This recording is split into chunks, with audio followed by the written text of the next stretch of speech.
Two, one. Welcome to the Positive Sports Podcast. I'll be your host this afternoon, Ed Montana. Alongside me today, my brother, my co-host, my partner in crime, my brother Alex. Alex, how you doing? What's up, my brother? What's going on? Partner in crime. If you had to commit a crime, who would you pick as a partner? You know, there's very few people, but like I would pick you. Like you would be one of the people. There's only like two or three, but you would be one of them. Like I would pick you because I Cool. know I know that you would, if I said, Alex, I did this, you have to help me out of it. I know you would help me no matter what it was, no matter how bad it was, unless it was something Right. like against mom and dad, you would help me. And Right. two, if I said, don't say a word to anybody, I know you would. So yeah, you would be one. There's only like three people in my life that I would. How about you? Cool. Well, thanks. I feel privileged, I guess, It's an to honor. know I would be a good partner in crime. How about you? Who would you pick? Well, I mean, I would definitely pick you because big brother always takes care of little brother, and right. So I For think that sure. would you would fit the description. Uh, probably probably maybe one or two other people that I can think of. Yeah. Yeah. Definitely cousin Jay. Cousin Jay, I would definitely pick. See, I wouldn't. Really? I I don't would. know. I don't know why, but I get the feeling he'd open his mouth and tell somebody. I don't know, man. These days, cousin Jay is looking very slim, so he's obviously not opened his mouth very big. So, uh, That's so true, right? I think he would keep his mouth shut. So for just to catch people up, everyone's heard us mention our cousin Jay from Philly, who is mortal enemy number one after this past weekend where the Phillies drubbed the Mets and took over first place in the NL East. But cousin Jay had a goal of losing 45 pounds before his 45th birthday, which is in November. And he set this goal in January. Motherfucker already hit it. He already hit it. He lost 45 pounds by like, it was a couple of weeks ago, right? It was in July. So it only took him Yeah, 7 months to lose 45 pounds. And look, everybody's on their own path and it's different for everybody. But for Jay to lose 6 pounds a month for 7 straight months, right? Because that's what it works out to on average. I mean, it's incredible. And it's like, look, it's like every other good story you've heard. He started off by just watching what he ate. Once he started feeling better, losing a few pounds, he got motivated, started walking, then started running a little bit. And eventually, between exercise and diet, he's transformed himself. He does look, I mean, he looks like a different person. absolutely, absolutely. So shout out to cousin Jay because I mean, seriously, I mean, and I don't think he just from judging, I don't think he told many people, if anybody, because we had no idea. So, and think about it too. This is like during COVID when while he's working at home, and the fridge is right there, right? And so, I mean, that's pretty impressive, man. I'm not Yeah, gonna I mean, lie. look, and I can attest to the whole COVID thing. I've been home since March of last year, right? So I'm about 18 months into being working from home, right? We were supposed to go back to the office at the beginning of August. It got pushed back another month because of the recent spike from the Delta variant. Um, and I have slowly gone up the scale, and I haven't put on a lot of weight, but I mean, I work out every day. I mean, I run Right. every single day, and I've still managed to put on weight. Um, and my and the and like even though I haven't put on a lot of weight, I think about 12 pounds total. It's you can tell it's redistributed, not right, right? Like I'm Yeah. starting to get a gut, which I've never had. Even when I've been this heavy before, I didn't have a gut, but now I do, and it's just hard, man, being at home all the time. And so yeah, it makes it even more impressive that he's lost that much weight over the span of 7 months. Yeah. Pretty crazy. So if cousin Jay can do it, you can do it. That's right. That's right. Because God knows that he's a foodie too. Like he Yeah. loves him some food, and he does a whole lot of cooking and bread and pasta and pizzas and stuff. So, I'm sure he likes a little bit of those beverages and whatnot. But so yeah, transformation for him. Hey, look, it's been the last week of July saw a transformation for a lot of baseball teams because Mm. Friday, July 30th was the trade deadline. Now you can still make trades after that, but it would affect your postseason roster. You had to make trades before July 30th so that these guys that you traded away could be on postseason rosters. So that's the real, push for a lot of teams. To me, no surprise that the Cubs were big sellers. It's kind of sad in a way to see really the faces of that franchise over the last 5 years just gone in a matter of 48 hours. Javi Baez to the Mets, Anthony Rizzo to the Yankees, Chris Bryant to the Giants. I don't know what they got for it, but hopefully it's something that pushes them back towards a World Series because what they gave away was the core of their World Series team. And in a way, we see this a lot come the trade deadline, but for some reason, that one in particular made me kind of sad. It wasn't just your regular old fire sale like the Marlins do every 5 years. It felt different, and it really made me kind of sad for, Cubs fans all around the world who are very, very passionate about their team, but it's the way it goes, man. Yeah, definitely, man. I mean, I don't think any of us were shocked that they got traded. I think you and I both thought they keep one, right, out of the three. And not only did they unload those three guys, they also got rid of their closer, who's been freaking lights out, and they ship him across town to the White Sox. Yeah. Which, So back in the, before the turn of the century, they would have never made that deal. But now, since both teams have won a World Series, right? The White Sox in 2005, which it's a long time ago, but not that long ago, and the Cubs in 2016, 17, whenever it was, they're more likely to make a deal now. So what was the? yeah, but it's still Go ahead. Go ahead. yeah. Yeah, but even so, it's still you just don't see it that often. Like it doesn't. I mean, Kimbrel is having a great season, and the White Sox before adding Kimbrel have one of the best bullpens and one of the best teams in the majors. So I don't know. I was a little shocked that they traded him to the White Sox, but you just don't happen to see it too often. Which deal do you think? Which one kind of raised your eyebrows the most?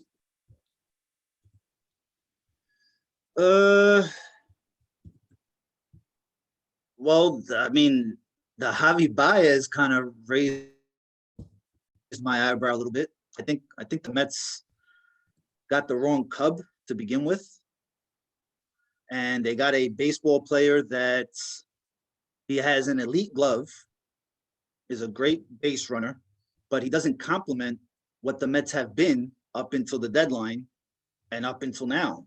He's a low base on ball guy, high strikeout rate.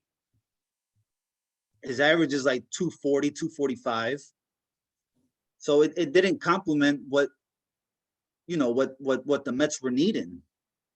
I think he fits in because the Mets are not hitting, like they haven't been hitting, up until the trade deadline. So I don't see how that really helps. I mean, it's nice that he's got 24 home runs, but that he swings at bad pitches. I'm really not in love with the guy. And if I had to choose, Chris Bryant was the player that I would have traded for. And so, and it's an eyebrow raiser because the Mets are all in on analytics. Sandy Alderson is kind of running the front office a little bit. So it's like if you're that heavy into analytics, then how does a high strikeout, low base on ball guy help out a team that is second to last in runs scored per game. Only other team worse are the Pirates. How does that help? So that one is definitely an eyebrow raiser, head scratcher, all that stuff. Yeah, I agree with you. It was I didn't quite get that deal from the Mets perspective. I like Javi Baez. He's very, very entertaining, but in terms of what the Mets needed, yeah, Chris Bryant would have been a better have. And quite frankly, more bullpen help would have been better too. The bullpen has been good, but it is a bit of a weak point. I think the Mets kind of got lulled into a false sense of security with their lineup. They hit decently going up to the All-Star break. They had a few spots where they were bad with runners in scoring position, runners on base in general, blah, blah, blah. But then they seemed to overcome that. They went through the rash of injuries and they kind of got through it. And I think they kind of fell in love with it. And they thought, oh yeah, we're a good hitting team. We'll bring in another bat. And, since the All-Star break, they reverted back to the team that they were before the team that we thought they were going to be before the season started. We thought they were going to be a average hitting team that did not perform well with runners on base and runners in scoring position. And it's, this is the team that they are. This is what they're doing. And they bring in a guy who's admittedly not good in terms of getting on base and things like that. So with a high strikeout rate and whatnot. So I didn't agree with the deal either, in spite of the fact that I like them. The team that surprised me is, I didn't really think the Dodgers had to do anything. And then they went out and they got Max Scherzer, which, is just another solid arm for that rotation. I think they probably needed bullpen help more than another starter, but if you have another starter who's going to take some of the weight off the bullpen, doesn't that kind of make your bullpen better? And it's really kind of a case of the rich get richer, right? It's not like they really needed to make a big move here for at the trade deadline, because they're one of the top teams in the league. But yet here we are. They made another move, and now they're that much better than they were before the trade deadline. Not only Max Scherzer, they got Trey Turner. Oh yeah. Which, where do you put Trey Turner at this point? I guess you can play him in second base. I mean, heck, they're playing Mookie Betts at second base. So I mean, they're fucking loaded. Yeah. And just back to Max Scherzer real quick. The Dodgers are going to the postseason. They're gonna at least play a wild card game, right? But they're gonna be in the postseason. If they win that wild card game, I mean, you hardly need a bullpen. Now you got guys who can go 7-8 innings, right? Walker Buehler, Max Scherzer, Kershaw. I mean, heck, the Diamondbacks did it with two greats, right? With Schillen and Randy Johnson. The Dodgers have three. So, I mean, bullpen, hardly comes into play in the postseason, right? Well, less so. Yeah, less so. Especially when you got right. those kind of starters. It's crazy. Yeah.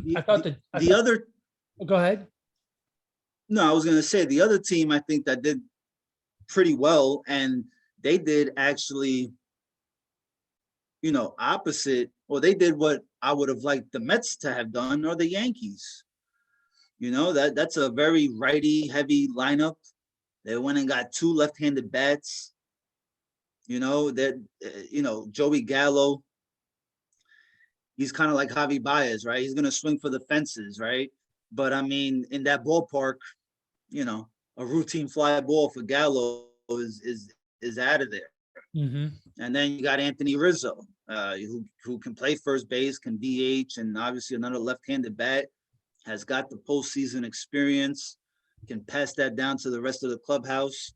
So I think the Yankees did pretty well, kind of fixing what was broken with that lineup.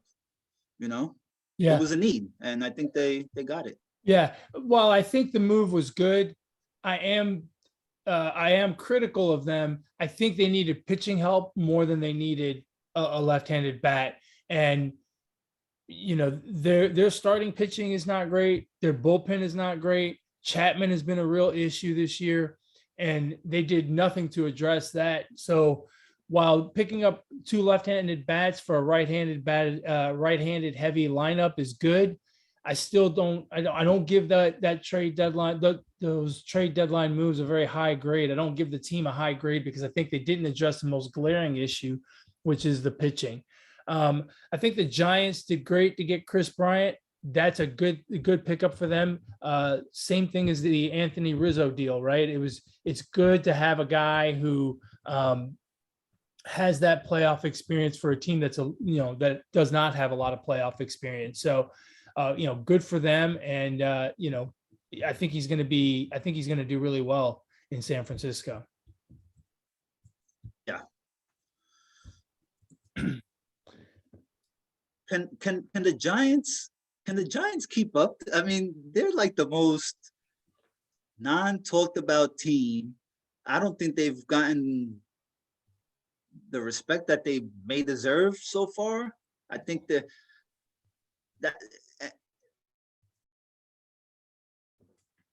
I mean, no one's giving them a chance to win the division. It's kind of disrespectful 100 games in, and they're just, they're playing great. They're playing great baseball.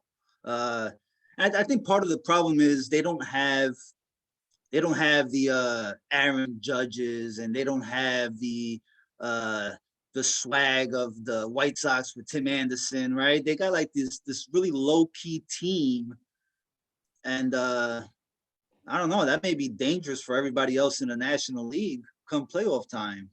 I think they may prove some people wrong. Yeah, no, I agree with you completely. And look, it's there's nothing to sneeze at with that team. I mean, they are 4 games ahead of the Dodgers right now.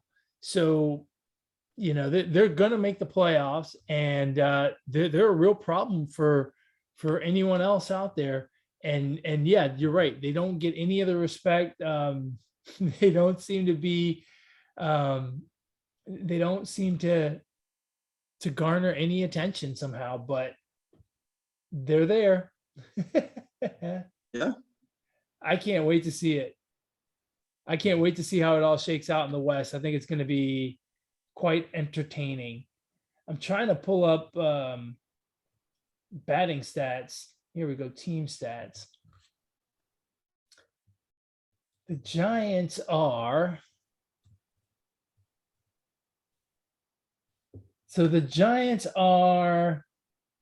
league average in batting average, and their OPS is a little bit higher than the average, 761 to 722. So it's the pitching that's doing the job. Now they could have used another starter, right? Their team ERA is 4.40. It's a little bit higher than the average of 4.21. Their WHIP is at 1.298. I mean, they're doing it with average numbers, but somehow they're doing it, right? They just keep doing the damn thing. And I think that's why people are not giving them the respect that that they deserve. Yeah. Oh, I'm sorry. No, their WHIP is a league best 1.122. So that's how they're doing it. Pitching. That's amazing. Even better than the Dodgers. And it sounds like they've also been able to stay healthy, Yeah. Well, that's been a big helps. thing. That's been a big thing.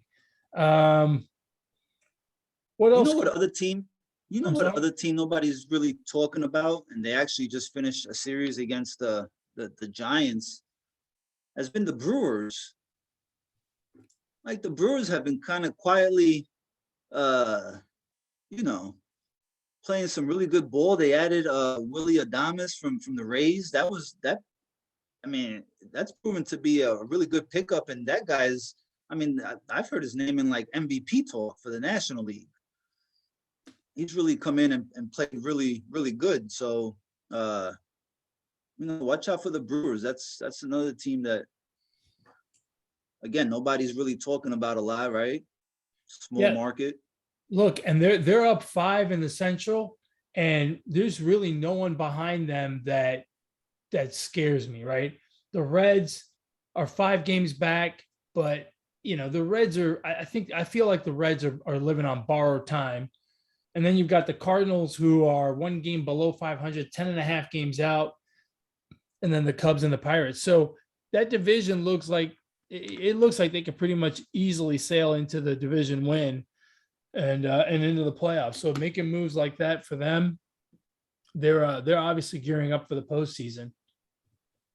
And come postseason time, playing on the road is always a little difficult now, especially with fans being allowed in the stadiums. Milwaukee's 34-19 away. I mean, I think that's the best road record in the majors. So that's impressive too, that they're able to win on the road like that. Yeah, I mean that is. I don't think anyone else has got only 19 losses on the road. Yeah, No. I mean you got the Giants at 36-24. The Rays are 33-22.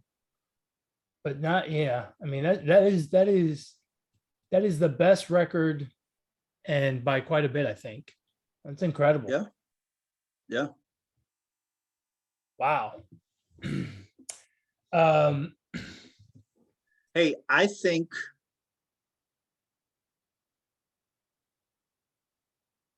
the American League MVP is going to be a super tight race, man. I mean, seriously, I think it's been fun to watch so far. I mean, those guys are going like at it.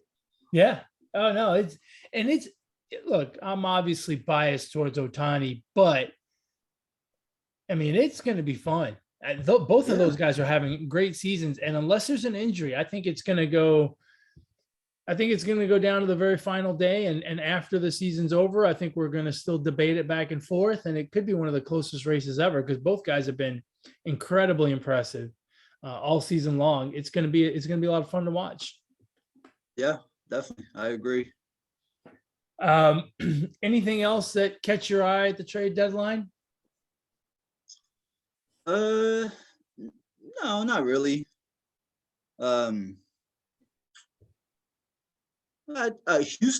Houston's another team, right? I mean, they're obviously like the most hated team in the majors or in sports altogether. And I mean, they went and got themselves some help, right? Some bullpen help that they needed. I feel like they fleeced they're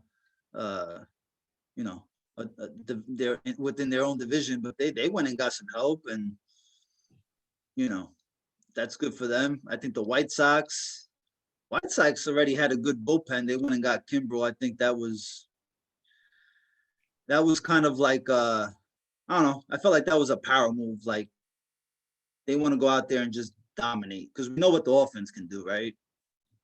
Well, basically what they're telling everybody is either you try to win this game in the first 6 innings, or you're not going to win it. And oh, by the way, we're going to play 9 innings because we've got a good lineup, and you got to worry about us all game long.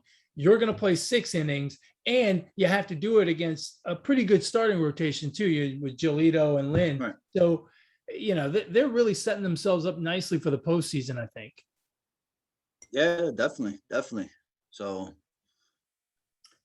we'll see. All right. Well, I don't see anything else that really catches my eye in terms of the trade deadline. Have you enjoyed the last couple of weeks of baseball?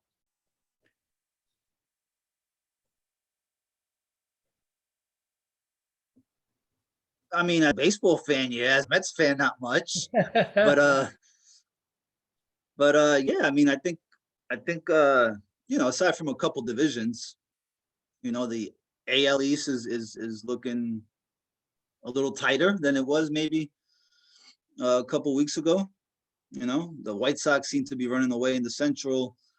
I don't think nobody's going to catch up to Houston. Oakland's only 2 games out. Oh, are they? Yeah, I know that. I said, look, when I looked at the standings this morning, I said the same thing. I said, Oakland's only 2 games out. the Astros have been on a bit of a skid here the last 4 or 5 games, but still, I thought they had Yeah. a bigger lead than that. I think the AL East is going to be really interesting. I mean, the Rays have a 4-game lead over the Red Sox, but the Yankees are playing better. They're coming. The Blue Jays are playing better. They're coming. I mean, both of those teams have won 7 of their last 8, I think, or some crazy number like that. So, it's starting to really compact in the AL East, and I think that's going to be probably the most entertaining of all of the races, because those teams will be fighting for the division and they'll be fighting for a playoff spot against the A's out west. Yeah, I mean, you got Tampa Bay, the Yankees, and Toronto. They're 8-2 in their last 10. I mean, Toronto's 7 games out of the division, but heading into the last month of the season, you're going to see a lot of divisional games, which could, anything can happen there, being that these 4 teams are so close to each other. And I mean, they're only 3 games back of the wild card. So, that one could be that one could come down. That division could come down to the last 2 weeks of the season there. Yeah, it's going to be very, very interesting. And, like you mentioned earlier, as a Mets fan, the 2 weeks or 3 weeks since the All-Star break have not been great, but that division is getting really entertaining now, because whereas the Mets had about a 5-game lead at one point, now the Phillies are up in that division. They're up 2 on the Braves, 2.5 on the Mets. I don't know how the Braves are doing it, to be honest with you, because that's a team that's gone through a lot of injuries. They lost Acuna. Remember, they lost Ozuna as well due to it being on the MLB suspension list. And somehow they're still hanging right in there. Granted, it's not the best division in the league, but it looks like we're going to have a 3-team race down to the bitter end. Yeah, and Atlanta's another team that at the trade deadline, they lost Acuna, and they went and got Jorge, what's his last name? Soler. I mean, he doesn't hit for a lot of average, but I mean, he hits home runs. So that, it doesn't replace Acuna's, home run total, but I mean, he gives the team some power, right? So, yeah. And the Phillies are playing good baseball, man. I mean, they right now have like the front runner for the National League Cy Young. Now you can probably put Bryce Harper into the MVP conversation. I mean, he's playing really good. The bullpen, which was really bad earlier this season, horrible last year, is kind of turning it around. So, I mean, they're playing good at the right time. So I'll tell you what, I agree with almost everything you said about the Phillies, except for the bullpen thing. While their bullpen has played better here in the last couple of weeks, I still think the bullpen is their Achilles heel.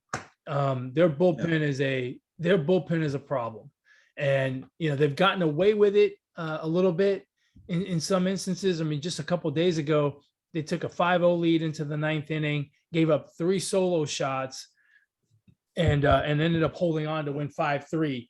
1 or 2 players get on base and you still give up those 3 home runs, and then all of a sudden you're in a tie game and things are a mess. So I still think that their pitching is just, their bullpen especially, they're going to have to get a lot of deep starts from Wheeler and Aaron Nola. You keep calling him Areola on our text string, and it just I mean, it goes together with his actual name. Yeah. Nola and Wheeler are going to have to go deep in games in order to keep that bullpen fresh and keep them off the field, basically, because the more innings that bullpen logs, the riskier it gets for the Phillies to win games. Yeah, absolutely. And the other thing in that division is there's no fallback. Either you win the division or you're out. There's no wild card for that division. Basically. So, yeah. What else? I need to go back and look at the wild card standings for the NL. Right now, you got the Dodgers and the Padres in the wild card. The Padres really did the Padres do anything at the trade deadline? They got Adam Frazier, the second baseman Pirates. from the Pirates. That was a good pickup, but now you lose Tatis now. Yeah, that's a problem. So I don't know. And the Reds are sniffing their behind. They're only 2.5 games out behind the last wild card spot. Yeah. I've heard that the Reds are behind sniffers.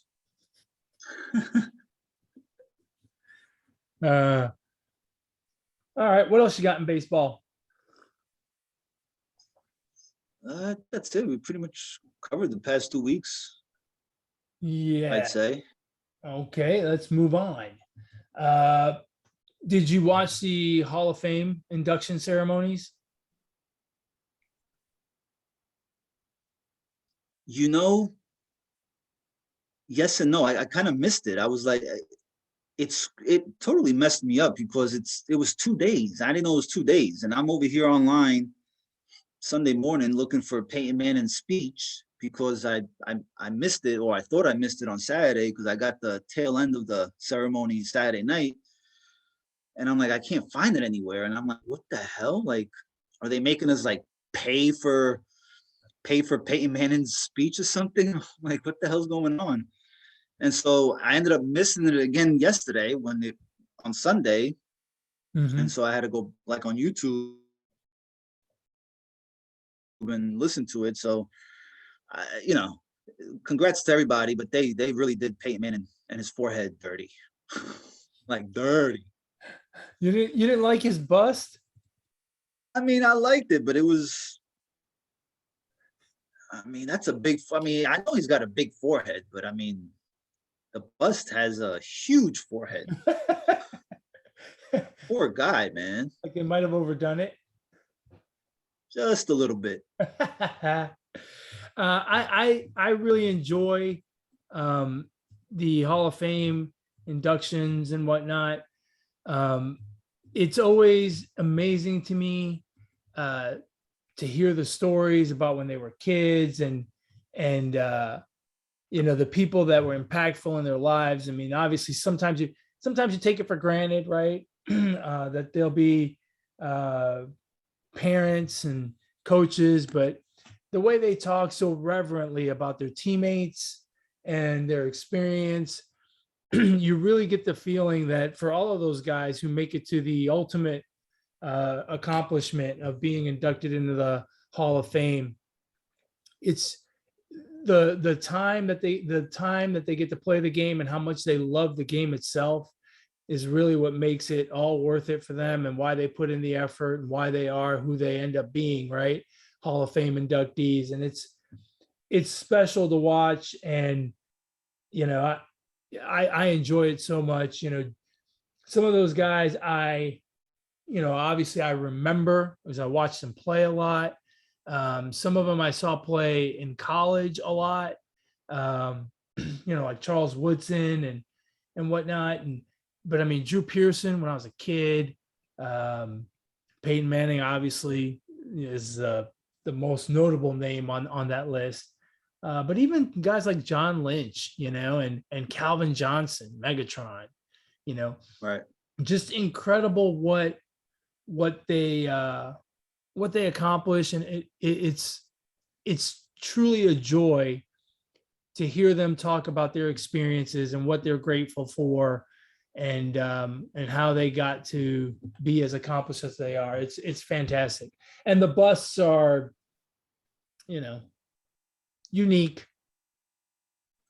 Well, at least they didn't mess up like Ronaldo's bust for whatever it was that he got. Yeah, I can't remember what it was done for, but so yeah, some of them are ridiculous. These were, they were okay. If you were going to get inducted into the Hall of Fame, right? And let's say you're 50, right? And you finished playing when you were 40, right? So it's 10 years later. I mean, Peyton Manning's case, it's 5 years later, but in some of these guys, it's several years later, right? Yeah. Do you want the bust to look more like you today, or do you want it to look more like you at the end of your playing career? Make it look like my best season. Whatever my best season was, that's how I want it to look.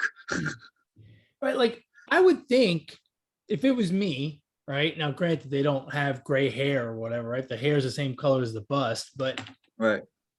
I would think that I would want it to look more like my last season, right?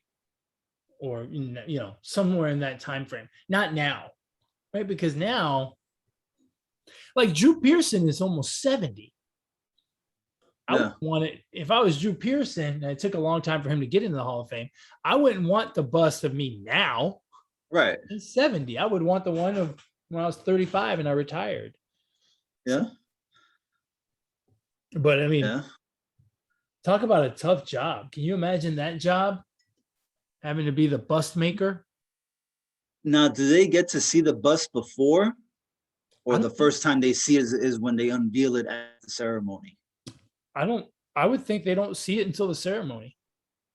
Yeah, fuck that. I want to see it before, because you're not gonna mess that up. I mean, think about it, bro. Like Ronaldo's, right? For like, if that was in the Hall of Fame, I mean, you want little kids to like, be like, who the hell is that, Dad? Like, is he an alien? Like, well, what the heck? Here's my other question. If you get inducted into the Hall of Fame, like, if I got inducted into the Hall of Fame, once all of my stuff was in there, I'd want to go check it out. Like, do they go to the Hall of Fame and walk around and like every other tourist and go, oh, look, it's the Ed Montana section. Let me look at this stuff.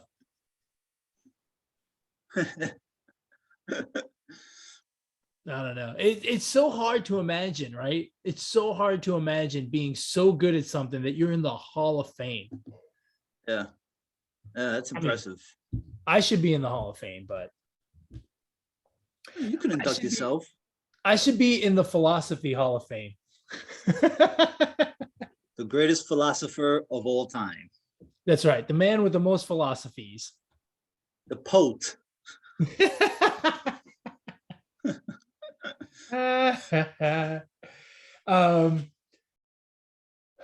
Well, you got anything else about the Hall of Fame? Nah, nothing else about the Hall of Fame. Hey, real quick to basketball. Did you see that the starting in the summer league, the NBA has directed the officials, the referees, to stop calling defensive fouls on lean-ins from the shooters. So what I've been complaining about for so long is gonna change in the NBA. How great is that? That's gonna cost James Harden like 5 points a game. He does that at least 5 times a night. Yeah. Is the NBA trying to lower scoring by the Brooklyn Nets? Is that what they're trying to do?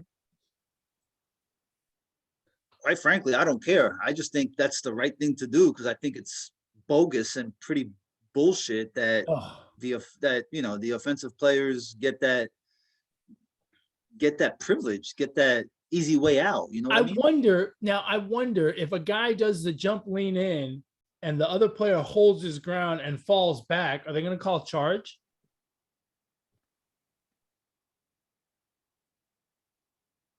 What do you think? I don't know. I didn't read all the details. That would be interesting. I mean, I think that's something that should be considered. Now you're going to get guys at the 3-point line flopping. Yeah, right. The defenders. The defenders are going to start flopping at the 3-point line. They're going to go down all the time now. Yeah. It's crazy. That whole lean-in thing. I'm glad that they're doing away with it, because it was. I mean, it just looked dumb. It looked dumb to call fouls on those plays. It's not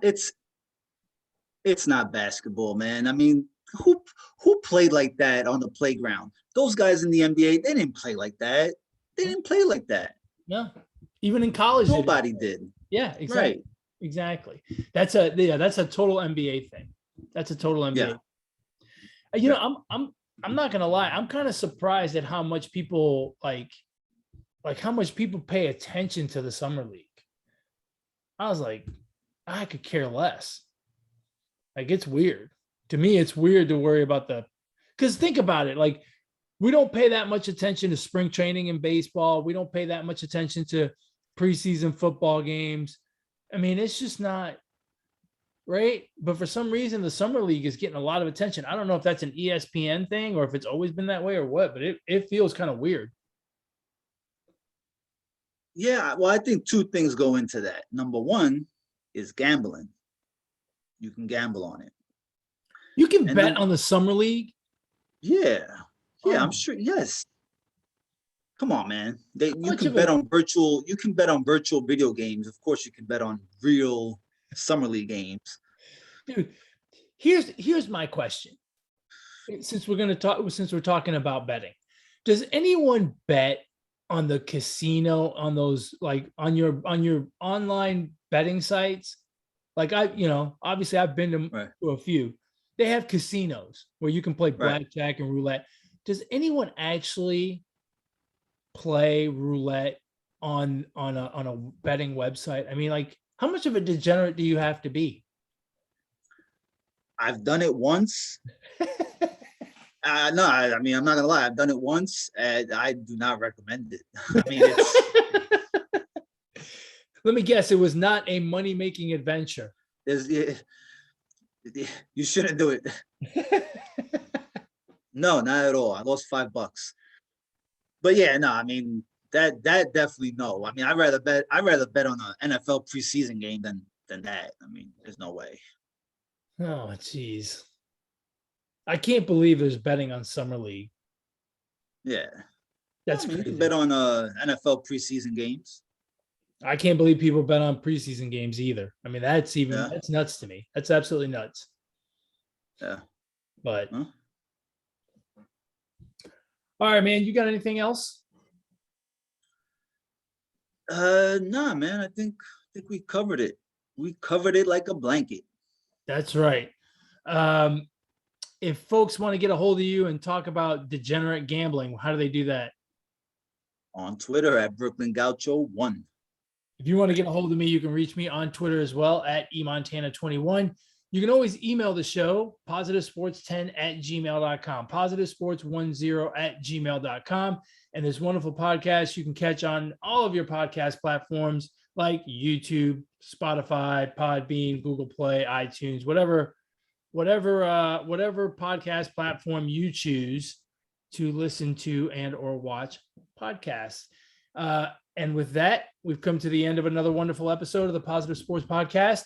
As always, folks, ignore the negativity, be the positivity. Peace.